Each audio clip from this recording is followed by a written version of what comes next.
sebelum TikTok Cash ini sebetulnya telah ada aplikasi sejenis dengan skema bisnis yang mirip. Apa saja mereka kami bahas untuk Anda pada pagi hari ini. Fenomena nonton video dapat uang begitu. Sebelum saya menjelaskan ini, saya ingin menjelaskan terlebih dahulu sebetulnya bagaimana potensi market digital Indonesia ya.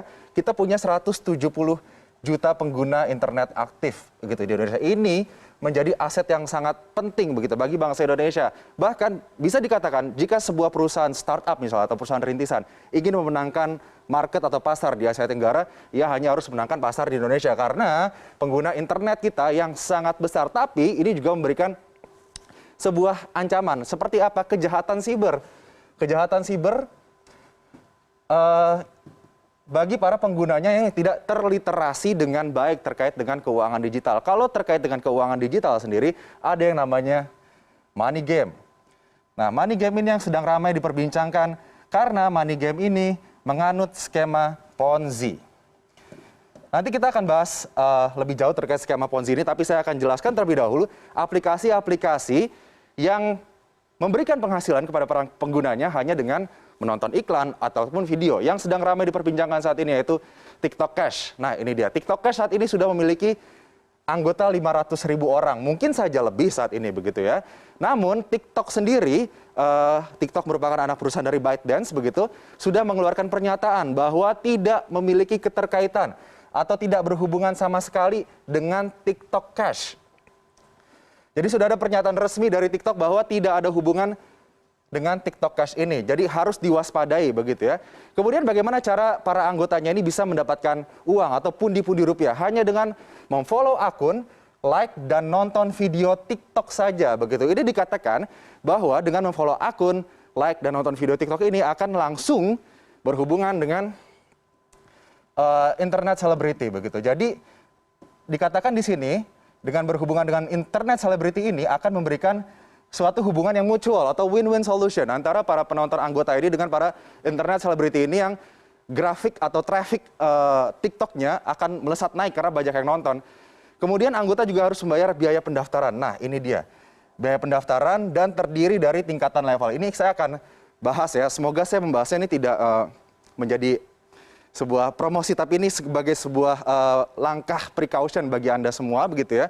Bahwa ada indikasi yang ditemukan oleh Satgas Waspada Investasi OJK begitu, ada indikasi TikTok Cash ini menganut pola Ponzi yang dilarang oleh pemerintah Indonesia, oleh OJK begitu. Jadi untuk tingkatan levelnya ini sendiri terdiri dari beberapa level, mulai dari magang sampai ke pengawas. Nah, ini levelan-levelan yang bisa diambil oleh para anggota TikTok Cash ini kemudian untuk mendapatkan pundi-pundi yang lebih banyak lagi. Dan jaraknya di sini dari magang sampai ke pengawas, jika ingin naik atau upgrade tingkat harus membayar dengan nominal 89.000 sampai dengan 15 juta rupiah.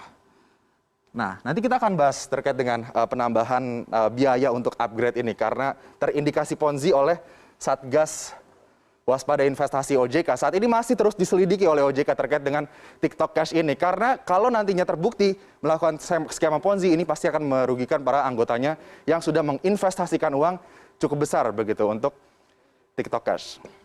Sebelum TikTok Cash sebetulnya sudah ada aplikasi serupa begitu yang menerapkan skema ini dan sudah dinyatakan dilarang atau ilegal ya. OJK sudah menyatakan bahwa VTube ini adalah aplikasi yang ilegal atau dilarang untuk ditransaksikan atau digunakan di Indonesia.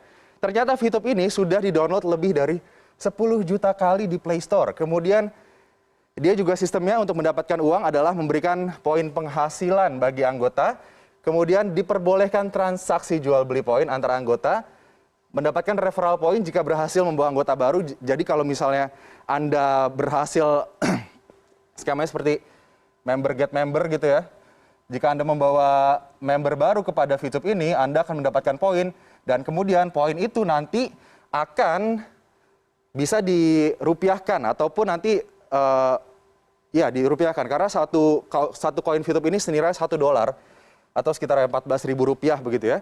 Dan kemudian ini daftarnya gratis, harus perpanjang, mau hasil lebih Anda harus upgrade dan ini sudah lagi-lagi dilarang atau ilegal, dinyatakan ilegal oleh otoritas jasa keuangan. Kemudian ada juga yang baru saja ditemukan oleh OJK, yaitu Vito.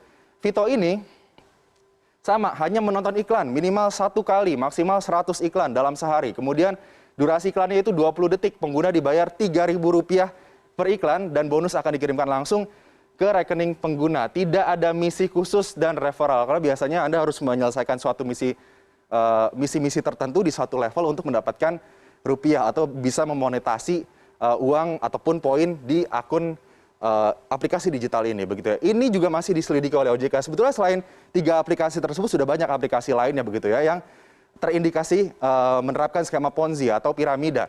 Dan sebut saja like apps seperti yang dulu, begitu ya. Tapi skema Ponzi memang skema yang sudah lumrah, sudah banyak diperbincangkan, begitu, terkait dengan bagaimana member get member, kemudian member awal mendapatkan keuntungan paling tinggi, kemudian member paling bawah mendapatkan ciong atau kerugian karena tidak mendapatkan penghasilan, begitu. Kita ingat saja kasus, let's say, First Travel yang sempat heboh, kemudian juga ada Miles, begitu ya. Ini 2 kasus yang sempat menghebohkan Indonesia dan terindikasikan juga menerapkan skema Ponzi bagi para anggotanya. Dan kita juga sudah punya undang-undang, yaitu Undang-Undang Nomor 7 Tahun 2014 terkait skema Ponzi. Ini yang menyatakan bahwa skema Ponzi atau piramida ini adalah sistem kegiatan usaha yang memperoleh keuntungan bukan dari hasil penjualan barang. Ini yang harus digarisbawahi. Jadi Anda harus hati-hati jika ada suatu bisnis yang menawarkan Anda penghasilan tanpa ada penjualan barang. Di sini skema Ponzi memfokuskan kepada memanfaatkan peluang keikutsertaan mitra usaha, terutama dari biaya partisipasi orang lain, begitu. Jadi tidak mengutamakan bagaimana penjualan produknya, kualitas produknya, tapi mengutamakan bagaimana agar membernya bisa merekrut member-member lainnya, kemudian bisa mendapatkan keuntungan dari biaya yang dikeluarkan oleh member itu, begitu. Jadi intinya piramida begini, yang paling atas akan selalu mendapatkan pundi-pundi uang, begitu. Tapi nanti yang paling bawah, mereka yang menyetorkan uang ke atas, begitu, saat nantinya sudah tidak ada lagi orang-orang yang menyetorkan uang ke atas, tidak ada lagi member, begitu, ataupun sudah terbukti menyalahi aturan, begitu ya, yang di bawah inilah yang akan dirugikan. Hati-hati. Berikutnya adalah ciri-ciri investasi bodong. Nah, ini dia, agar Anda tidak tertipu, begitu ya, dengan investasi-investasi yang menawarkan imbal hasil yang cukup besar dengan waktu yang sangat cepat. Nah, imbal hasil tidak masuk akal dan tidak logis. Tadi juga sempat dijelaskan bahwa imbal hasil saja untuk obligasi dan lain-lain, ya let's say 5% atau 6%. Tapi aplikasi-aplikasi digital yang bisa menonton iklan dan mendapatkan uang itu, imbal hasilnya bisa 30 sampai 40%. Ini 5% sampai 6% 1 tahun ya. Tapi aplikasi digital tersebut bisa memberikan imbal hasil 30 sampai 40%, bahkan bisa sampai 100% hanya dalam hitungan bulan ataupun minggu saja, begitu. Ini harus Anda waspadai. Kemudian ada uang muka yang harus dibayarkan dan dijanjikan kembali dengan cepat, begitu. Jadi Anda bisa mengembalikan uang modal Anda itu dengan cepat. Kemudian memiliki layanan lapisan yang berjenjang, tadi bertingkat. Dan skema pengelolaan bisnis yang tidak transparan. Yang paling aman adalah bagaimana kita rutin melakukan pengecekan kepada otoritas jasa keuangan ataupun berita-berita, begitu, agar kita tidak tertipu, tidak menjadi korban dari money game ataupun skema Ponzi ataupun penipuan berbasis keuangan digital.